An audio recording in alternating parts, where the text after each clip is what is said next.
Hello, good afternoon. देखिए, मैंने आपको पढ़ाया था चैप्टर 4, क्या बताती हैं किताबें और खबरें। देखिए, जो पूरा चैप्टर है ये काफ़ी लेंथी है, तो इसका जो मैंने पार्ट 1 है वो मैंने कंप्लीट करा दिया है। और जो इसका थोड़ा-सा बचा हुआ जो टॉपिक है चैप्टर 4 का, वो मैं आज लेकर आई हूँ। तो मैंने पार्ट 1 में आपको पढ़ाया था वेदों के बारे में। वेद क्या हैं, कितने प्रकार के हैं, है ना? और वेदों की रचयिता कौन थे, वेदों की भाषा कौन-सी है ना? जैसे मैंने बताया था कि वेद 4 प्रकार के होते हैं, ऋग्वेद, सामवेद, यजुर्वेद, अथर्ववेद, है ना? और ऋग्वेद की जो रचना हुई है वो कब हुई थी? 3500 साल पहले हुई थी, है ना? ऋग्वेद की जो भाषा है वो आपकी प्रकर संस्कृत, वैदिक संस्कृत कहलाती है, ठीक है? तो इस तरीके से मैंने आपको बताया था कि ऋग्वेद में 1000 से ज़्यादा प्रार्थनाएँ देखने को मिली हैं जिनको सूक्त कहा जाता है, जिसका मतलब होता है अच्छी तरह से बोला गया। यानी कि जो ऋग्वेद में की जो रचना इस तरीके से हुई है, मतलब इसको पढ़ा नहीं जाता था और इसको सस्वर कंठस्थ कराया जाता था क्योंकि उस समय पढ़ा नहीं जाता था। तो जब इसकी जो लेखन की जो प्रक्रिया हुई वो काफ़ी समय बाद हुई। आज से 2 साल पहले इसकी लेखन की प्रक्रिया शुरू हुई थी।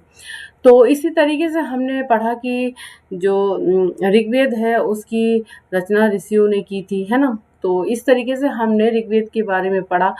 यहाँ पर जो चर्चा की गई थी वो वेदों की गई थी। 4 प्रकार के वेद हैं। तो 4 प्रकार के वेद हैं। जो आपका फर्स्ट वेद है ऋग्वेद है, जो सबसे प्राचीन वेद है, सबसे पुराना वेद कहा जाता है, वो ऋग्वेद है।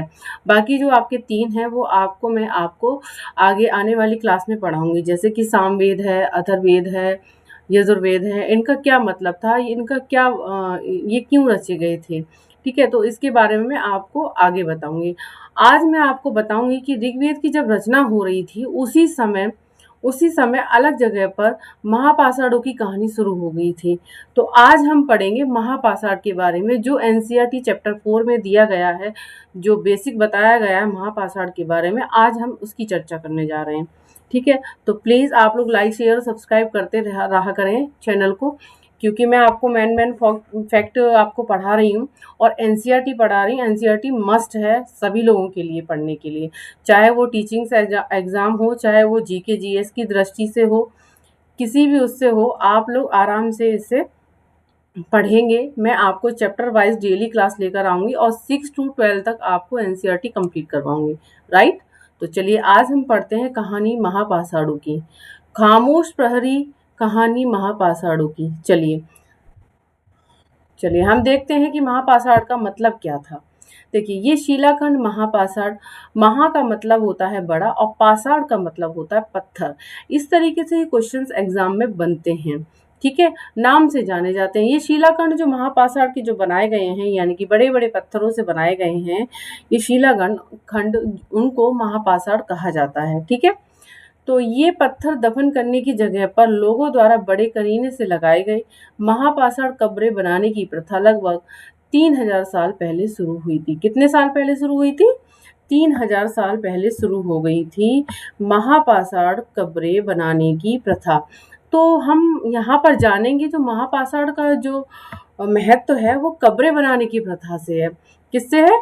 कब्रें जो बनाई थी लोगों ने, वहां से हम इसका मतलब निकालते हैं महापाषाण का, कि महापाषाण यानी कि महा मतलब होता है बड़ा, बड़े पत्थर का जो प्रयोग था कब्रें बनाने के लिए प्रयोग किया गया था। प्रथा जो चली थी वो 3000 साल पहले शुरू हुई थी, राइट? यह प्रथा दक्कन, अब देखिए ये कहाँ कहाँ पर शुरू हुई थी ये प्रथा? दक्कन, दक्षिण भारत, उत्तरी पूर्वी भारत और कश्मीर में प्रचलित थी। ये क्वेश्चन बनता है, ऑब्जेक्टिव में क्वेश्चन बना दिया जाता है। ये प्रथा कहाँ पर हुई थी शुरू? दक्कन, दक्षिण भारत, उत्तर पूर्वी भारत और कश्मीर में प्रचलित थी। कुछ महत्वपूर्ण महापाषाण पुरास्थल मानचित्र 2 में दिखाए गए हैं। कुछ महापाषाण जमीन के ऊपर ही दिख जाते हैं। आप टेंशन ना लो, जैसे इसमें बताया गया है ना महापाषाण पुरास्थल मानचित्र 2, तो जितने भी महापाषाण के जो भी जगह हैं वो मैं आपको नोट्स में लेकर आऊंगी, राइट? तो नोट्स में बताऊंगी कि महापाषाण स्थल कौन कौन से हैं, महापाषाण पुरास्थल कौन कौन से हैं, वो मैं आपको नोट्स में कवर करा दूंगी, राइट? तो आगे पढ़िए। कुछ महत्वपूर्ण महापाषाण पुरास्थल मानचित्र 2 में दिखाए गए हैं। कुछ महापाषाण जमीन के ऊपर ही दिख जाते हैं, कुछ महापाषाण जमीन के भीतर भी होते हैं। देखिए क्वेश्चन बनता है कि महापाषाण कहाँ कहाँ पर दिखते हैं, ये जमीन के ऊपर भी दिख जाते हैं और जमीन के भीतर भी होते हैं। देखिए ये किस तरीके से, ये पूरा ना महापाषाण एक ताबू शवादान है, ठीक है। कई बार पुरातत्वविदों को गोलाकार सजाए हुए पत्थर मिले हैं, कई बार अकेला खड़ा हुआ पत्थर मिला है। ये ही एकमात्र प्रमाण है जो जमीन के नीचे कब्रों को दर्शाता है, ठीक है। तो ये जो महापाषाण जो स्थल है ना, ये जमीनों के नीचे इस तरीके से, देखो इसकी घेराबंदी की गई है ना, यहाँ पर बड़े बड़े पत्थर लगे हुए हैं और बीच में कब्र है, इस तरीके से दिखाया गया है। महापाषाणों के निर्माण के लिए लोगों को कई तरह के काम करने पड़ते थे। हमने जो कार्यों की सूची बनाई उन्हें क्रमबद्ध करो। गड्ढे खोदना, शिलाखंडों को ढोकर लाना, बड़े पत्थरों को तराशना और मरे हुए को दफनाना। ऑब्वियसली सी बात है कि जब उन्होंने कब्रें बनाई होंगी तो गड्ढे खोदे होंगे, शिलाखंडों को ढोकर लाए होंगे, शिलाखंड यानी कि महापाषाण यानी पत्थरों को, है ना, फिर उनको तराशा होगा उस तरीके से, फिर मरे हुए को उसमें दफनाया होगा, ठीक है। चलिए आगे बढ़ते हैं। ऊपर इस तरह के महापाषाण को ताबू शवादान शिष्ट कहा जाता है। देखिए मैंने अभी भी बताया था, इस तरह के जो महापाषाण होते हैं ना उनको ताबू शवादान का मतलब होता है शिष्ट कहा जाता है। ये यहाँ दिखाए गए शिष्ट में कई पोर्ट होल होते हैं। पोर्ट होल का मतलब होता है बड़े सुराग। इसके अंदर जो होते हैं ना सुराग होते हैं बड़े बड़े, ठीक है, जो शायद पत्थरों से बने हुए कमरे में जाने का रास्ता था।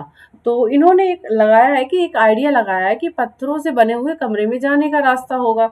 जो होल है, होल जो सुराग है, वो इन्होंने जो पुरातत्वविद है उन्होंने एक आइडिया लगाया होगा कि मतलब ये कमरे में जाने का रास्ता था, ठीक है। इन सब कब्रों में कुछ समानताएं हैं।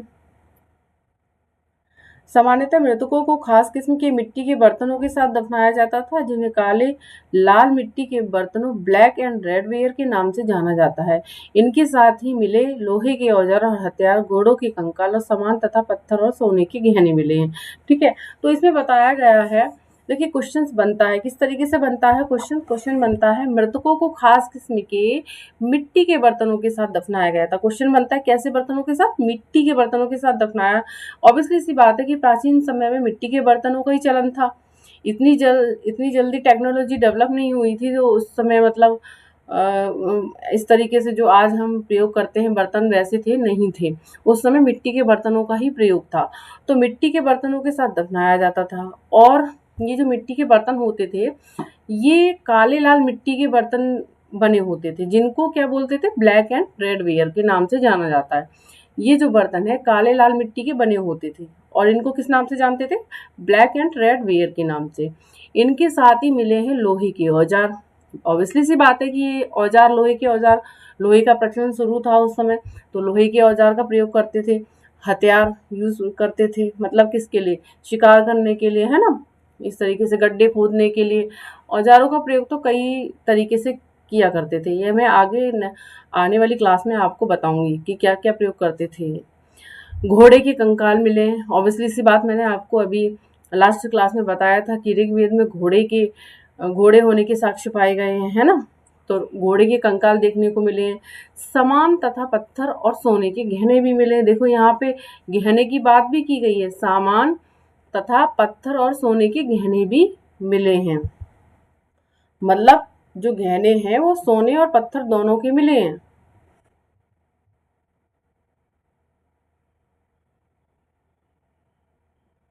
मतलब यहाँ पत्थर तो ऑब्वियसली बात है कि महापाषाण काल जब हम पढ़ रहे हैं तो यहाँ पत्थर मिले होंगे, है ना, और सामान मिले होंगे और सोने के गहने मिले होंगे, राइट। चलिए, महापाषाण कब्रों से मिले लोहे के सामान, देखिए दिख रहे हैं ना, लोहे के सामान है। बाईं ओर घोड़े के लिए सामान, नीचे बाईं ओर कुल्हाड़ियाँ और नीचे एक कटार है। देखिए कटार दे रखी है, ये कटार दे रखी है। इससे महसूस होता है, इससे पता चलता है, आइडिया लगाते हैं कि उस समय लोग लोहे का प्रयोग करने लगे थे, लेकिन बर्तन मिट्टी के बनाए जाते थे उस समय, राइट। अब देखिए, लोगों की सामाजिक असमानताओं के बारे में पता करना, क्या असमानताएं थी उनमें और क्या विभिन्नताएं थी, क्या असमानताएं थी, क्या समानताएं थी, आज हम बात करेंगे इसके बारे में। पुरातत्वविद यह मानते हैं कि कंकाल के साथ पाई गई चीजें मरे हुए व्यक्ति की ही रही होंगी। कभी कभी एक कब्र की तुलना में दूसरी कब्र से ज्यादा चीजें मिली हैं। मानचित्र 2 पर प्रश्न 13, ब्रह्मगिरी को खोजो, यहाँ एक व्यक्ति की कब्र में 33 सोने के मनके और शंख पाए गए हैं, ठीक है। दूसरे कंकालों के पास सिर्फ कुछ मिट्टी के बर्तन ही पाए गए हैं। यह दफनाए गए लोगों की सामाजिक स्थिति में भिन्नता को दर्शाता है। कुछ लोग अमीर थे तो कुछ लोग गरीब, कुछ लोग सरदार थे तो दूसरे अनुयायी थे। राइट, तो समझ में आया। पुरातत्वविद एक खोजने पे ये महसूस करते हैं, ये एक पता लगाते हैं कि जब महापाषाण में जब कब्रें बनाई गई थी तो कंकाल के साथ बहुत सारी चीजें मिली हैं, तो ऑब्वियसली बात है कि वो चीजें उस व्यक्ति की ही होंगी। ठीक है, और ऐसा भी देखा गया है कि एक कब्र में तो कुछ अधिक चीजें हैं, एक कब्र में कुछ कम चीजें हैं। ठीक है, ऑब्वियसली इस तरीके से पता लगा है कि उसी व्यक्ति की होंगी वो चीजें। ठीक है, और इस तरीके से ब्रह्मगिरी में बताया गया है कि वहां पर व्यक्ति की कब्र में, कहाँ पर, ब्रह्मगिरी में व्यक्ति की कब्र में 33 सोने के मनके और शंख पाए गए हैं। राइट, तो इस तरीके से क्वेश्चन बनता है कि 33 सोने के मनके और शंख किस कब्र में पाए गए हैं, कौन सी जगह पाए गए हैं, तो ब्रह्मगिरी में। ठीक है, और दूसरे जो कंकाल हुआ करते थे, कंकालों के पास सिर्फ कुछ मिट्टी के बर्तन ही पाए गए हैं। ठीक है, इस कंडीशंस को देखते हुए लगता है कि लोगों की जो सामाजिक स्थिति थी ये भिन्नता को दर्शाता है। ठीक है, तो कुछ लोग वहाँ पर इस तरीके से दर्शाते हैं कि मतलब किसी कब्र में कुछ ज़्यादा चीज़ें थी, किसी में कुछ कम थी, किसी में सोने के मनके थे, शंख थे। तो इससे पता चलता है कि कुछ लोग अमीर थे और कुछ लोग गरीब थे और कुछ लोग सरदार थे। उसी तरीके से जिस तरीके से चीज़ें वहाँ रखी गई थी उसी तरीके से अनुमान लगाया है किसने, पुरातत्वविदों ने। ठीक है, चलिए, क्या कुछ कब्रगाहें खास परिवारों के लिए थी।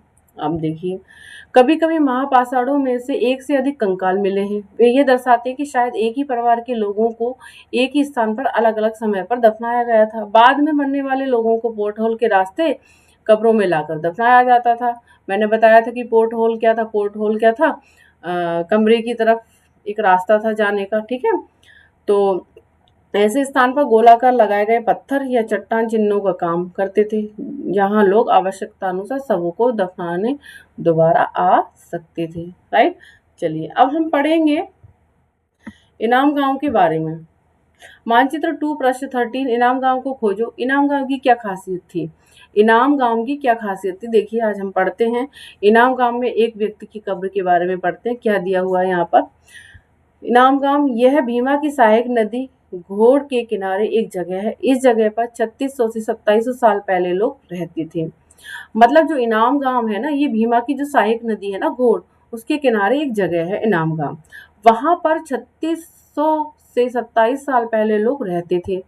यहाँ वयस्क लोगों को प्राय गड्ढे में सीधा लिटाकर दफनाया जाता था। क्वेश्चन बनता है किस जगह के लोगों को वयस्क लोगों को प्राय गड्ढे में सीधा लिटाकर दफनाया जाता था, तो इनाम गांव के लोगों को। ठीक है, उनका सिर उत्तर की ओर होता था और सिर को कैसे रखते थे, उत्तर की ओर रखते थे। कई बार उन्हें घर के अंदर ही दफनाया जाता था। ऐसे बर्तन जिनमें शायद खाना और पानी हो दफनाए गए शव के पास रख दिए जाते थे। ठीक है, मतलब कहने का मतलब है शवों के पास खाना और पानी रख देते थे। ठीक है, एक आदमी को 5 कमरे वाले मकान के आंगन में 4 पैरों वाले मिट्टी के एक बड़े से संदूक में दफनाया गया था। अब देखते हैं इसमें, एक आदमी को 5 कमरे वाले मकान के आंगन में दफनाया गया, 4 पैरों वाले मिट्टी के एक बड़े संदूक में दफनाया गया था। मतलब एक ऐसा संदूक था जिसके 4 पैर थे, उसमें दफनाया गया था 5 कमरे वाले मकान के आंगन में। राइट, एक इजी लैंग्वेज में मैं आपको समझा रही हूँ जिससे आपको इतिहास बहुत अच्छे से समझ में आएगा। ठीक है, तो प्लीज़ क्लास को शेयर करते रहिए, बाकी बच्चों को क्लास मिलती रहेगी। ये ऐसी क्लास है कि आप कहीं पे भी अपना फ़ोन खोल कर बैठ जाएंगे, अपने कहीं पे भी पढ़ लेंगे। ऐसा नहीं है कि आपको स्पेशली एक जगह लेनी है वहाँ पढ़ना है बैठ के। मैं तो आपको एक्सप्लेन कर रही हूँ, आराम से आप कहीं भी बैठ के आराम से पढ़ सकते हैं। इस तरीके से आपका एनसीईआरटी साइड से कंप्लीट होता रहता है। राइट, बस्ती के बीच में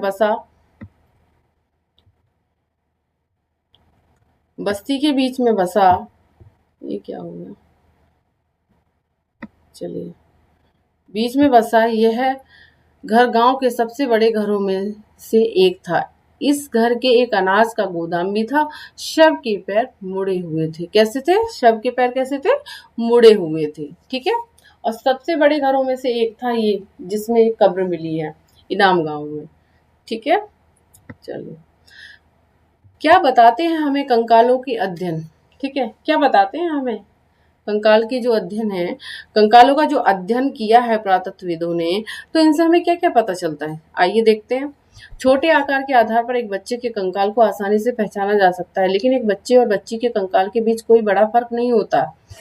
क्या हम ये पता लगा सकते हैं कि कंकाल किसी पुरुष का था या स्त्री का था? ऑब्वियसली सी बात है, देखते हैं। कभी कभी लोग कंकाल के साथ मिले सामानों के आधार पर इसका अंदाजा लगाते हैं। उदाहरण के लिए यदि कंकाल के साथ गहने मिलते हैं तो कई बार उसे महिला का कंकाल मान लिया जाता है। लेकिन लेकिन देखिए, ऐसी समझ के साथ समस्या है। क्यों? अक्सर पुरुष भी आभूषण पहनते थे, राइट। उस समय क्या था ना, पुरुष और महिला दोनों ही क्या करते थे, आभूषण पहनते थे, गहने पहनते थे। ठीक है। कंकाल का लिंग पहचानने का बेहतर तरीका उसकी हड्डियों की जांच है। चूंकि महिलाएं बच्चों को जन्म देती हैं, इसलिए उनका कटी प्रदेश या कूला पुरुषों से ज्यादा बड़ा होता है। क्या होता है, कैसे पहचान सकते थे लिंग को? कटी प्रदेश यानी कि कूला जो होता था ना, वो पुरुषों से ज्यादा बड़ा होता था। किसका? महिलाओं को। ठीक है। जो महिलाएं बच्चों को जन्म देती हैं, उनका जो कूला होता है ना, पुरुषों से ज्यादा बड़ा हो जाता है। ठीक है। ये समझ कंकालों के आधुनिक अध्ययन पर आधारित है। जो अभी जो अध्ययन चलता है ना, उसके अकॉर्डिंग उस वक्त के अध्ययन को देखा गया है। ठीक है। आज से लगभग 2000 साल पहले चरक नाम के प्रसिद्ध वैद्य हुए थे। ठीक है। देखिए, चरक, जिन्होंने चिकित्सा शास्त्र पर चरक संहिता नाम की किताब लिखी। क्वेश्चंस पूछा जाता है कि चरक संहिता नाम की किताब किसने लिखी थी? चरक नाम के व्यक्ति ने लिखी थी। किस पर लिखी थी? चिकित्सा शास्त्र पर लिखी थी। कि मनुष्य के शरीर में 360 हड्डियां होती। इन्होंने ये बताया, चिकित्सा शास्त्र पर इन्होंने सर्च करके ये बताया कि मनुष्य के शरीर में 360 हड्डियां होती है। यह आधुनिक शरीर रचना विज्ञान की 206 हड्डियों से काफी ज्यादा है। लेकिन जो अभी देखते हैं शरीर रचना विज्ञान में, अभी जो देखने को मिलता है, वो हड्डियों की जो हम पढ़ते हैं कि हमारे हड्डियां कितनी हैं, तो 206 पढ़ते हैं ना, आप बुक्स में भी देखने को मिलता होगा 206। लेकिन उस समय इन्होंने 360 हड्डियां बताई हैं मनुष्य के अंदर। ठीक है। तो संभवतः चरक ने अपनी गिनती में दांत, हड्डियों के जोड़, कार्टिलेज को जोड़कर ये संख्या बताई होगी। ऑब्वियसली इन्होंने क्या किया ना, इन्होंने दांत की हड्डियों को भी जोड़ा है। ठीक है। और हड्डियों के जोड़ को भी जोड़ा है और कार्टिलेज को जोड़कर ये संख्या बताई होगी, तभी इनकी हड्डियों की संख्या 360 बताई है। देखिए, जो चरक संहिता है ना, ये बहुत ही प्रमुख व्यक्ति थे। ठीक है। बहुत अच्छा इन्होंने लिखा है चिकित्सा शास्त्र पर इस किताब में, और ऑथेंटिक चीजें हैं इनकी जो देखी गई हैं। इनाम गांव के लोगों के काम धंधे क्या थे? चलो भाई, इनाम गांव के बारे में हमने कब्र के बारे में पढ़ा। ठीक है। कि अब इनाम गांव में पुरातत्वविदों को गेहूं, जौ, चावल, दाल, बाजरा, मटर और तिल के बीज मिले हैं। इसका मतलब है इनाम गांव के लोग खेती करने लगे थे, गेहूं, जौ, चावल, दाल, बाजरा, मटर और तिल को उगाने लगे थे। कई जानवरों की हड्डियां भी मिली हैं। कई हड्डियों पर काटने के निशान से अंदाजा होता है कि लोग इन्हें खाते होंगे। ऑब्वियसली सी बात है कि जब काटा होगा हड्डियों को तो खाते होंगे। गाय, बैल, भैंस, बकरी, भेड़, कुत्ता, घोड़ा, गधा, सुअर, सांभर, चितकबरा, हिरण, कृष्णमृग, खरा, नेवला, चिड़िया, घड़ियाल, कछुआ, केकड़ा और मछली की हड्डियां भी पाई गई हैं।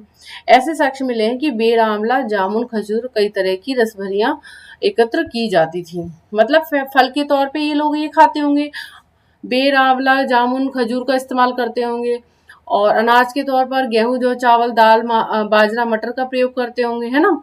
हड्डियों का प्रयोग मतलब मांस खाते होंगे, ये मांसाहारी थे, है ना। और यहाँ पर देखिए, मवेशी भी देखने को मिलते हैं। ठीक है। तो इस तरीके से यहाँ पर इनाम गांव में बहुत सारी चीज़ें देखने को मिली हैं। कब्रें भी देखने को मिलती हैं, फसलें भी देखने को मिलती हैं, फ्रूट्स में बेर, आंवला, जामुन, खजूर, ऐसी चीज़ें भी देखने को मिली हैं। ठीक है। मवेशी भी देखने को मिलते हैं। तो इनसे ये क्या होता है, दूध का प्रयोग करते होंगे, दूध का इस्तेमाल करते होंगे। ठीक है। चलिए आगे हम देखते हैं। अन्यंत्र में हम पढ़ते हैं क्या दे रखा है, चलिए इसके बारे में पढ़ लेते हैं। एटलस में चीन को देखो, लगभग 3500 साल पहले हम यहाँ लेखन कला के सबसे पुराने उदाहरण पाते हैं। ठीक है। यह जानवरों की हड्डियों पर लिखा गया था। इन्हें भविष्य करने वाली हड्डियां कहा जाता है, क्योंकि मान्यता थी कि भविष्य बताती हैं। राजा लोग लिपिकारों से इन हड्डियों पर सवाल लिखवाते थे। क्या वे युद्ध जीतेंगे, क्या फसलें अच्छी होंगी, क्या उन्हें पुत्र होंगे। फिर इन हड्डियों को आग में डाल दिया जाता था, जहां इन्हें गर्मी से चटक कर दरारें पड़ जाती थी। भविष्यवक्ता इन दरारों को बड़े ध्यान से देखकर भविष्यवाणी करने की कोशिश करते थे। जैसा शायद तुम भी सोच रही होगी कि ये भविष्यवक्ता कभी कभी गलती भी करते थे। राइट है, बिल्कुल सही है। अब ये क्या करते थे, लिखवा कर उसको हड्डी पर कुछ भी अपने अकॉर्डिंग और उसको आग में डलवा देंगे, तो वो ऑब्वियसली है कि वो चटक जाएगी, दरारें पड़ जाएंगी। ठीक है, तो भविष्यवक्ता क्या करते थे, उसकी दरारों को देखकर भविष्यवाणी करते थे। ये क्या सही हो सकता है, ये तो एक अंधविश्वास की बात कह सकते हैं, लेकिन चीन में इस तरीके पुरातत्व चीजें देखी गई हैं। ये राजा शहरों में महल बनवा कर रहते थे। उन्होंने बेशुमार दौलत इकट्ठी कर ली थी, जिनमें बड़े बड़े नक्काशी किए हुए कांसे के बर्तन शामिल थे, लेकिन वे लोहे का इस्तेमाल करना नहीं जानते थे। यहाँ पर एक क्वेश्चन बनता है कि चीन में जो लोग हैं ना, कांसे के बर्तन का प्रयोग करना जानते थे, लेकिन लोहे का इस्तेमाल नहीं करते थे, जिस तरीके से हमने यहाँ पर देखा है। महापाषाण काल में हमने जैसे लोहे का प्रयोग देखा है ना, लोहे का प्रयोग होने लगा था, लोहे के औजार मतलब शवों के पास रखे गए हैं, हथियार रखे गए हैं। तो इस तरीके से यहाँ नहीं देखा गया है, यहाँ पर सिर्फ कांसे के बर्तन शामिल थे, ये देखा गया है। यहाँ लोहे का इस्तेमाल करना ये नहीं जानते थे। ठीक है, उपयोगी शब्द हैं, वेद क्या है, प्रार्थनाएं क्या है, भाषा क्या है, रथ, यज्ञ, राजा, दास, महापाषाण, कब्र, कंकाल, है ना। तो एक बार रिवाइज करते रहिए। लोहा, तो इन शब्दों का प्रयोग हुआ है इस चैप्टर में। तो इस तरीके से ये चैप्टर कंप्लीट हुआ आपका। ठीक है, तो आप लोगों के लिए मैं चैप्टर वाइज नोट्स भी बनाकर लाऊंगी, आप टेंशन मत लीजिए। तो इस तरीके से मैंने आपको महापाषाण काल के बारे में बताया, और इनाम गांव के बारे में बताया, ब्रह्मगिरी के बारे में बताया। ठीक है, तो आप लोग अच्छे से पढ़ लीजिए। ठीक है, क्योंकि इनसे ही ऑब्जेक्टिव क्वेश्चंस बनते हैं। तो इस तरीके से मैंने महापाषाण से आपको पार्ट 2 कंप्लीट कराया। इस चैप्टर को मैंने पार्ट 2 करके मैं लाई थी, पार्ट 1 और पार्ट 2 में। तो पार्ट 1 मैंने आपको कल करवाया था, और पार्ट 2 मैंने आज आपको कंप्लीट करा दिया, यानी कि आपका चैप्टर 4 आपका कंप्लीट हो चुका है। कंप्लीट होने के बाद, चैप्टर कंप्लीट होने के बाद में फिर ऑब्जेक्टिव क्वेश्चंस लेकर आऊंगी, उसके बाद मैं प्रैक्टिस कराऊंगी, उसके बाद मैं पीवाईक्यू लेकर आऊंगी इससे रिलेटेड। ठीक है, तो आप टेंशन ना लीजिए, पूरी एनसीईआरटी में आपको बहुत अच्छे से कवर करा दूंगी। ठीक है, तो उसके बाद फिर आपको आगे का पढ़ने आसानी होगी। जैसे मैंने आज आपको महापाषाण के बारे में बताया, इससे ज़्यादा इसमें अभी महापाषाण के बारे में आपको बेसिक पॉइंट्स बताए गए हैं। महापाषाण के बारे में पढ़ने के लिए बहुत कुछ है, तो जब तक आप बेसिक नहीं एनसीईआरटी से समझेंगे, तब तक आप बहुत कुछ कैसे समझेंगे। ठीक है, तो राइट, आपको ध्यान रखना है, एनसीईआरटी की ये डेली क्लास चलती है। पार्ट 1 पार्ट 2 में मैं लेकर आऊँगी चैप्टर वाइज, क्योंकि पूरा चैप्टर कंप्लीट करना मेरे लिए पॉसिबल नहीं होता है, क्योंकि इंटरनेट इशू रहता है इस वजह से। तो आप लोग प्लीज़ चैनल को, क्लास को शेयर करते रहिए, लाइक करते रहिए, कमेंट करते रहिए जो आपको समझ में नहीं आता है, और सब्सक्राइब भी करते रहिए। ठीक है, तो चलिए कल मिलते हैं एनसीईआरटी क्लास में, आपको चैप्टर 5 के साथ, हम पार्ट 1 के साथ। आप तब तक इसको चैप्टर 5 को भी आप पढ़कर आएंगे, जिससे कि मैं आपको पढ़ाऊंगी तो आपको पढ़ने में और भी अच्छे से आसानी होगी, देखने में क्लास को आसानी होगी। तो चैप्टर 5 कल मैं लेकर आऊँगी आप लोगों के लिए। तो ख्याल रखिए आप लोग अपना, और तैयारी करते रहिए, अपने लक्ष्य की तरफ बढ़ते रहिए, और टाइम टू टाइम अपना एक टाइम टेबल बना लीजिए, पढ़ने का, खाने का, पीने का, सोने का। तो अच्छा होगा आपके लिए, आपकी अच्छे से पढ़ाई हो। गॉड से प्रे है जो भी आपका लक्ष्य है वो पूरा हो। ठीक है, चलिए मिलते हैं कल हम इसी समय क्लास में। Bye bye, take care.